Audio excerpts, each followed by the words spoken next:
Senate confirms Trump pick Warsh as chairman of the Federal Reserve, following Powell. Add AP News as your preferred source to see more of our stories on Google. Add AP News on Google. Add AP News as your preferred source to see more of our stories on Google. Share Washington app. The Senate confirmed President Donald Trump's nominee to lead the Federal Reserve, Kevin Warsh, bringing new leadership to the world's most powerful central bank at a fraught moment for the global economy. Warsh, 56, a former top Fed official, was confirmed Wednesday in a largely party-line 54-45 vote and will replace Jerome Powell as chair at an unusually difficult time for the independent agency. Inflation has topped the Fed's 2% target for 5 years and is now rising faster because of spiking gas prices. The Fed's interest rate-setting committee is divided and saw the most dissenting votes in more than 3 decades last month, and Powell, after years of personal attacks from Trump and an unprecedented Justice Department investigation, plans to remain on the Fed's board even after his term as chair ends, potentially creating a competing power center. Senate Majority Leader John Thune,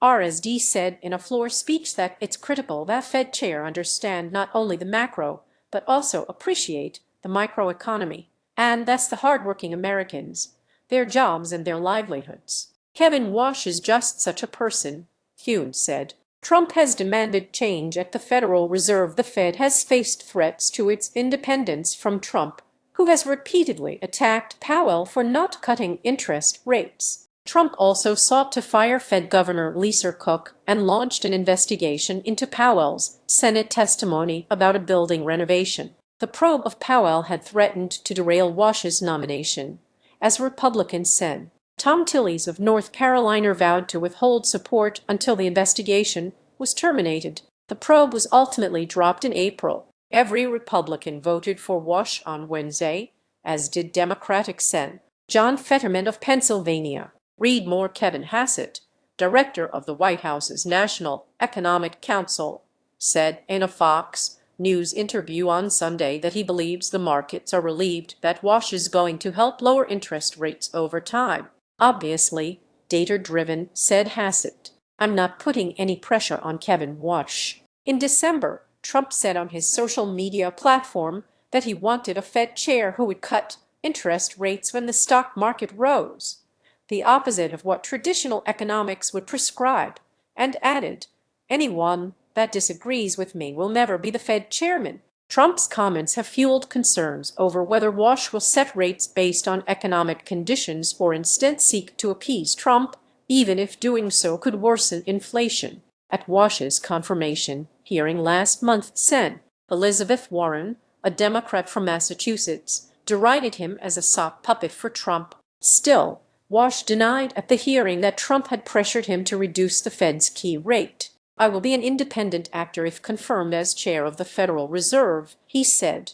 A critic of the Fed's leadership in the past, Warsh has been highly critical of the Fed's recent track record, particularly the inflation spike in 2021-22, the worst in 4 decades. He has called for limiting the Fed's communications, which would be a sharp shift after decades of growing transparency. He has argued that some of its communications tools, such as quarterly forecasts of where its key rate may head, have made it harder for officials to switch gears. Senate Democrats have also condemned Warsh for not fully divulging the details of his wealth, which amounts to at least $100 million. His investments include stakes in Polymarket and SpaceX, but he hasn't revealed the size of those holdings. He promised to sell all such assets within 90 days of being sworn in. He will be the wealthiest Fed chair in history, but he refuses to provide transparency to the American people about who he is entangled with, Warren said. Warsh faces difficult economic conditions. The Fed is still grappling with how to respond to the 50% spike in gas prices caused by the war in Iran. The increase has boosted inflation, which reached 3.8% in April. The Fed is tasked by Congress with keeping prices stable, which it seeks to do by raising its short-term rate to make borrowing and spending more expensive, cooling growth and inflation. The Fed typically looks past temporary price increases that stem from supply disruptions, such as the war's cutoff of oil through the Strait of Hormuz because those prices typically level off or even fall once supply is restored. But the Fed also followed that approach after the coronavirus pandemic snarled global supply chains. Inflation turned out to last longer than expected, and Powell and other Fed officials have acknowledged that they waited too long to raise rates. Inflation surged to 9.1% by June 2022.